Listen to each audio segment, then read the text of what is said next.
আরে তুমি কি করছো? আমি তো তোমার ভাগ্নি, তুমি আমার মা, আমার স্ত্রী, আমার মামি। আর আমি শুনেছি মামিরা নাকি মায়ের মতোই হয়। মামি বলল, আমি আজ কোনো কিছু শুনব না। আজ তোকে আমি যা বলি তাই করতে হবে। সেদিন প্রচণ্ড ঠান্ডা পড়ছিল। বাইরে ছিল হাত কাঁপানো ঠান্ডা আর প্রবল বাতাস। আমার ঘরের জানালা ঠিকমতো বন্ধ হচ্ছিল না। তাই আমার ভাগ্নে এসে বলল, মামি আমি আপনার ঘরে থাকতে চাই।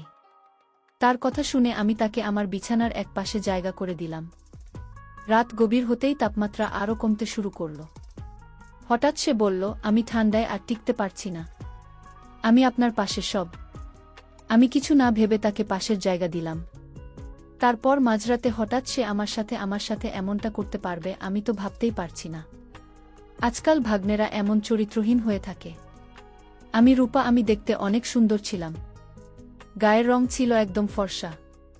নিজের শরীরের অনেক যত্ন নিতাম।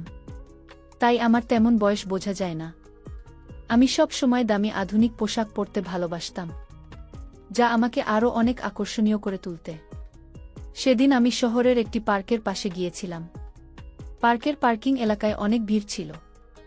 আমি একটু এগিয়ে দেখি আমার পুরনো বান্ধবী সেখানে দাঁড়িয়ে আছে আর তার ছেলে পাশে বসে রয়েছে। তার চেহারা দেখে মনে হলো হয়তো সে কোনো দুর্ঘটনার শিকার হয়েছে। আমি তৎক্ষণাৎ তাকে গাড়িতে তুললাম এবং হাসপাতালে নিয়ে গেলাম। তার অবস্থা খুব গুরুতর ছিল। হাসপাতালে পৌঁছে তাকে ভর্তি করালাম। ফর্ম পূরণ করার পর যখন আমি তার ছেলের পাশে বসলাম, তখন সে আমার দিকে তাকিয়ে মৃদু হেসে বলল, আপনি আমাদের জন্য যে একজন দেবদূত হয়ে এসেছেন। ধন্যবাদ। ছেলেটির বয়স হবে, সে হয়তো তখনও আমাকে চিনতে পারেনি। আমি তাকে বললাম, আমি তোমার মায়ের পুরনো বন্ধু। আমার এই কথা শুনে সে একটু স্বস্তি পেলাম। এরপর আমি তাদের পাশ থেকে যতটা সম্ভব সাহায্য করার চেষ্টা করলাম। সেদিনের সেই মুহূর্ত আমার জীবনে খুবই স্মরণীয় হয়ে থাকবে। এটা আমাকে আরও একবার মনে করিয়ে দিয়েছে জীবন কতটা অনিশ্চিত, আর সাহায্যের হাত বাড়িয়ে দেওয়া কতটা জরুরি। আমার নাম শুভ। আমি সেদিন তোমার সঙ্গে দেখা করতে যাচ্ছিলাম, কিন্তু পথে একটি মর্মান্তিক ঘটনা ঘটে গেল।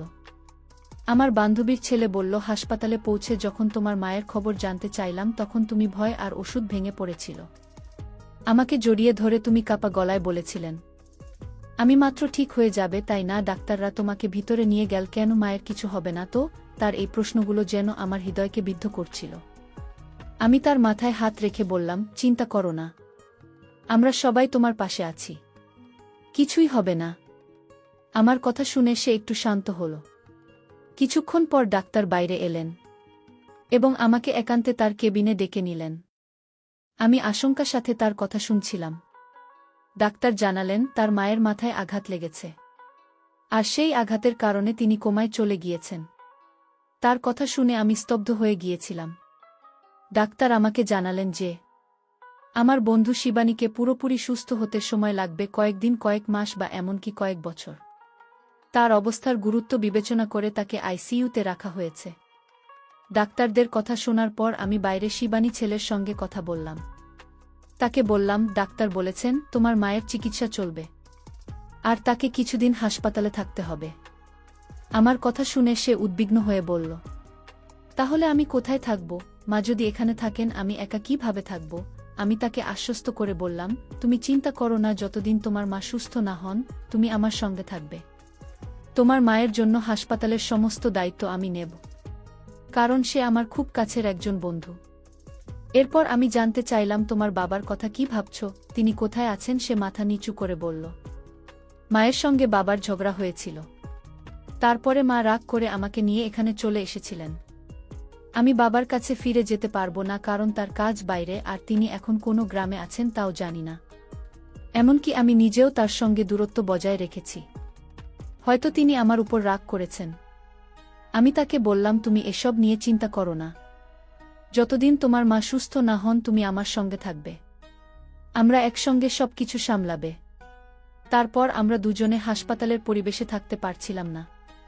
তাই আমি একজন নার্সের সঙ্গে কথা বললাম এবং তার সাহায্য চাইলাম যাতে শিবানীর চিকিৎসার প্রক্রিয়া সঠিকভাবে এগিয়ে যায়। শিবানী চিকিৎসার দায়িত্ব নেওয়ার পর বুঝতে পারলাম হাসপাতালে দীর্ঘ সময় থাকা আমার পক্ষে সম্ভব নয়, কারণ আমার কাজের দায়িত্ব ছিল। তাই আমি তার ছেলে শুভকে আমার বাড়িতে নিয়ে এলাম। বাড়িতে আসার পথে তার জন্য কিছু প্রয়োজনীয় পোশাক কিনে দিলাম, কারণ তার কাছে তেমন কিছুই ছিল না। সেদিন শুভ খুবই মনমরা ছিল। রাতে আমি অনেকবার তার রুমের সামনে গিয়ে দেখি সে কেমন আছে জানতাম। সময়ের সঙ্গে সঙ্গে স্বাভাবিক হয়ে উঠবে। পরের কয়েকদিন আমি তাকে হাসপাতালে নিয়ে গিয়ে তার মায়ের সঙ্গে দেখা করেছিলাম। এছাড়া শিবানীর শরীর ভালো, এর জন্য আমি হাসপাতালে নার্সদের সঙ্গে কথা বললাম এবং তাদের সাহায্যের জন্য অর্থ প্রদান করলাম, কারণ প্রতিদিন সেখানে যাওয়া আমার পক্ষে সম্ভব ছিল না। ধীরে ধীরে শুভ আমার বাড়ির পরিবেশে মানিয়ে নিতে শুরু করল। তবে বাড়িতে দীর্ঘ সময় কাটাতে গিয়ে সে একটু একঘেয়েমিতে পড়ে যাচ্ছিল। আমি তাকে বললাম, শুভ, পরের বছর তোমার কলেজ শুরু হবে। তোমার শরীর ভালো আছে, তুমি যদি চাও তাহলে জিমে ভর্তি হতে পারো। আমার পরিচিত একটি ভালো জিম আছে, সেখানে তোমার ভর্তি করিয়ে দিতে পারি। এছাড়া তুমি ডান্স ক্লাস বা মিউজিক ক্লাসেও যোগ দিতে পারো। এতে তোমার সময় ভালো কাটবে এবং একঘেয়েমি দূর হবে। প্রথমে সে দ্বিধা করলেও আমার উৎসাহ এসে জিম এবং ক্লাসে যোগ দিল। ধীরে ধীরে সেখানে তার নতুন বন্ধুরা তৈরি হল এবং তার মন ভালো হতে লাগল। শুভ এখন নিজের জন্য আরও যত্ন নেওয়া শুরু করুন। জীবন নিয়ে তার দৃষ্টিভঙ্গি ধীরে ধীরে বদলে যাচ্ছিল। আমার মনে হলো সে কেবল তার শৈশবের কঠিন সময়গুলো কাটিয়ে উঠছিল এবং তার সামনে একটি নতুন ভবিষ্যৎ অপেক্ষা করছিল। শুভ ধীরে ধীরে আমার জীবনে একটি গুরুত্বপূর্ণ অংশ হয়ে উঠেছিল। সে শুধু আমার কথা শুনে তাই নয়, আমার প্রতিটি কাজে সাহায্য করত। আমি দেখলাম জিমে যাওয়ার জন্য তার শরীরের সঠিক যত্ন নেওয়া খুবই জরুরি। তাই আমি প্রতিদিন তার জন্য পুষ্টিকর খাবারের ব্যবস্থা করতাম। এক রাতেই আমি শুভ ঘরে দুধ নিয়ে যাচ্ছিলাম। হঠাৎ দরজার সামনে আমার পা পিছলে গেল এবং আমি মেঝেতে পড়ে গেলাম। সুব্রত ছুটে এল, সে আমাকে সাহায্য করে দাঁড় করান এবং নিজের ঘরে নিয়ে গিয়ে আমাকে বিছানায় শুয়ে দিন। তার এই সাহসিকতা এবং যত্নশীলতা দেখে আমি অবাক হয়ে গিয়েছিলাম। সে আমার হাত থেকে পড়ে যাওয়া দুধ পরিষ্কার করল। মা, আমি পায়ে অনেক ব্যথা পেয়েছিল, পিছলে পড়ে গিয়ে, তাই সে ব্যথা সরানোর জন্য খুব যত্ন সহকারে আমার পায়ে মালিশ করতে শুরু করল। আমি তার দিকে তাকিয়েছিলাম। 16 বছরের ছেলের মধ্যে এতটা পরিপক্কতা আমি কখনোই ভাবিনি। আমার বয়স তখন 32 বছর। জীবনে এমন একজন মানুষ আগে কখনো দেখিনি যে এতটা যত্নশীল আর দায়িত্বশীল। শুভ তার বয়সের তুলনায় অনেক বেশি পরিণত ছিল। তার কাজ করার ধরন, তার দায়িত্ববোধ, সবকিছুতেই একটা বিশেষত্ব ছিল। পায়ে মালিশ করার সময় আমি মৃদু হেসে বললাম, শুভ, আমি তো তোমাকে সব সময় ছোট মনে করতাম, কিন্তু আজ তুমি প্রমাণ করলে যে তুমি কতটা দায়িত্ববান। তোমার পরিণত আচরণ আমাকে সত্যিই অবাক করেছে। সেদিন আমি প্রথম বুঝলাম মানুষের বয়স নয়, তার মনে এবং কাজ করার দক্ষতাই তাকে আলাদা করে তোলে।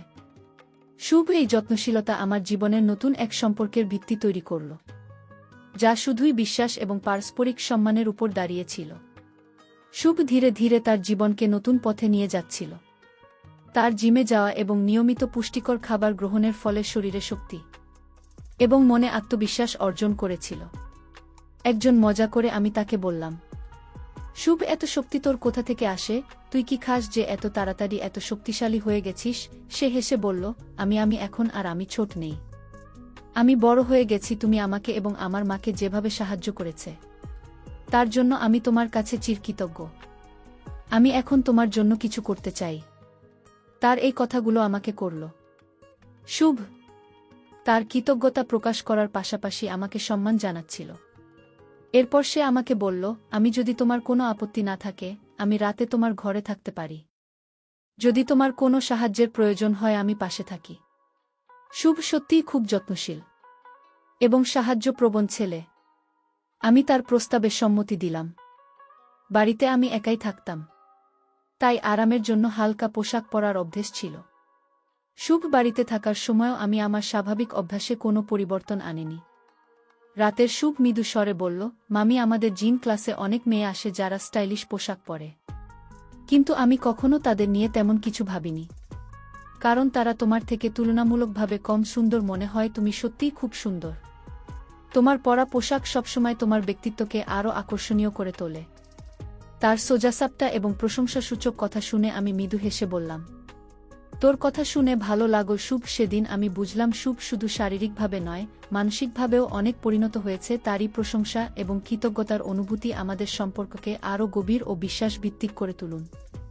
এদিন সন্ধ্যায় শুভ আমার কাছে এসে বলল, তুমি আমার জন্য যা করেছ তার জন্য আমি সত্যিই কৃতজ্ঞ। আমি মৃদু হেসে তার মাথায় হাত বুলিয়ে বললাম, তুই এত প্রশংসা করিস না। এখন ঘুমিয়ে পড়, সকালে তাকে ক্লাসে যেতে হবে। আমাকে অফিসে শুভ মিষ্টি হেসে আমাকে বলল, ধন্যবাদ মামি। তারই ছিল গভীর কৃতজ্ঞতা। আমি তার এই কথায় মুগ্ধ হলাম, কিন্তু আমার মনে হলো এটা শুধু তার ভালোবাসা আর যত্নের বহিঃপ্রকাশ। পরের দিন সকালে আমি অফিস যাওয়ার আগে শুভকে তার ক্লাসে নামিয়ে দিলাম। সকাল বেলায় ক্লাসে যেত আর বিকেলে জিমে। দিনগুলো এভাবেই চলছিল, কিন্তু কয়েকদিনের মধ্যেই আমি লক্ষ্য করলাম শুভর আচরণ কিছুটা বদলে গেছে। বিকেলে যখন আমি তাকে জিম থেকে আনতে যেতাম, তখন সে তার বন্ধুদের সঙ্গে কথা বলত, কিন্তু আমাকে দেখার সময় তার চোখে একটু অস্বস্তি লক্ষ্য করতাম। বাড়িতে ফিরে তাকে কিছুটা উদাসীন ও বিরক্ত মনে হতো। একদিন আমি তাকে জিজ্ঞাসা করলাম, শুভ, তুই এত চুপচাপ আর বিরক্ত কেন? কিছু হয়েছে? শুভ একটু দ্বিধা করে বলল, আমি সত্যি বলতে তুমি আমার এই চুপ থাকার কারণ। যখন তুমি আমাকে জিম থেকে নিতে আসবে, আমার বন্ধুরা তোমাকে নিয়ে কথা বলে। তাদের কথা শুনে আমার খারাপ লাগে। আমি অবাক হয়ে বললাম, কেন খারাপ লাগে? ওরা কি বলে? শুভ বলল, তারা তোমাকে নিয়ে হাসি তামাশা করে। শুধু আমার বন্ধুরা নয়, বরং ছেলেরাও তোমাকে দেখে তুমি যেমন আছো তেমনি থাকো। কিন্তু আমি চাই না তোমার দিকে কেউ অন্য দৃষ্টিতে তাকান, কারণ তুমি আমার জীবনের এক বিশেষ মানুষ, আর তোমাকে আমি সেভাবে দেখি। তার এই কথা শুনে আমি বিস্মিত হলাম। শুভর মধ্যে যে একটা দায়িত্ববোধ, সুরক্ষার অনুভূতি কাজ করছে। আমি তার কাঁধে হাত রেখে বললাম, তুই চিন্তা করিস না, আমি যেমন আছি তেমনি থাকব। তবে তুই এমন কিছুতে বেশি মন দিস না যা তোকে অস্বস্তি দেয়। সেদিন বুঝলাম শুধু শুধু বড় হয়, মানসিকভাবেও অনেক পরিণত হয়েছে। তার এই যত্নশীলতা আমাকে তার প্রতি আরও মমত্ববোধপূর্ণ করল। সেদিন সন্ধ্যায় শুভ আমার কাছে এসে তার চিন্তাগুলো শেয়ার করেছিল। তার মুখে একটা গভীর চিন্তার ছাপ ছিল। আমি তাকে জিজ্ঞাসা করলাম, তুমি এত চিন্তিত কেন? শুধু একটু ইতস্তত করে বলল, মামি, আমি আসলে বলতে চাইছিলাম যে তুমি শুধু আমার আপন। তার এই কথায় আমি একটু হেসে বললাম, এটা তো জানি, কিন্তু তুই এত সিরিয়াস হচ্ছিস কেন? শুভ লজ্জায় একটু মাথা নিচু করে বলল, আমি আসলে তোমাকে খুব ভালোবাসি, কিন্তু মামি হিসেবে তুমি আমাকে এত সাহায্য করেছ, সেটা আমি কখনো ভুলতে পারব না। সেদিন রাতে সে আবার আমার ঘরে এসে ঘুমানোর বায়না করল, কিন্তু আগের দিন রাতে তার ঘুমানোর সময়কার অস্থিরতা দেখে আমি তাকে তার নিজের ঘরে ঘুমানোর কথা বললাম, তুমি নিজের ঘরে ভালো করে ঘুমাও, আমি তো পাশের ঘরেই আছি। পরের দিন অফিস থেকে ফিরে আমি শুভকে জিম থেকে আনতে গেলাম। আমি সেদিন একটু ভিন্ন পোশাক পরে গেলাম, যা আগের দিনের পোশাকের চেয়েও একটু মডার্ন হবে। যখন জিমের বাইরে দাঁড়িয়ে স্কুটি হর্ন বাজাচ্ছিলাম, শুভ জানালা দিয়ে আমাকে দেখছিল। তার কয়েকজন বন্ধু তখন তার সঙ্গে ছিল। আমি তাকে একটু তামাশা করার জন্য চমকে দিতে চেয়েছিলাম।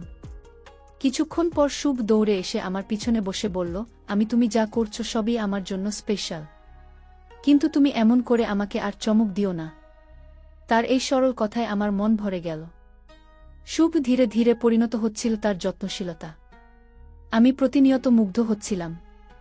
এটাই ছিল আমাদের সম্পর্কের গভীর বন্ধন, যেখানে আমরা একে অপরের প্রতি মমতা ও ভালোবাসা দেখাতাম। আমরা তখন বাইকে ছিলাম। আমার মনে হচ্ছিল কিছু একটা অস্বাভাবিক হচ্ছে, কিন্তু তেমন গুরুত্ব দিইনি। আমি গাড়ি রাস্তার পাশে থামিয়ে তাকে নামতে বললাম। সে নামার পর আমি রাগী গলায় বললাম, তুমি এটা কি করছো? আমি তো আগেই বলেছিলাম যে জিমে এমন ছোট পোশাক পরে শোনা, কিন্তু তুমি ইচ্ছে করে আমার সামনে আরও ছোট ছোট পোশাক পরে এসেছিলেন। যাই হোক, বাড়িতে এসে রাতে খাওয়া দাওয়া সেরে আমি তাকে বললাম, তোমার ঘরে গিয়ে শুয়ে পড়ো।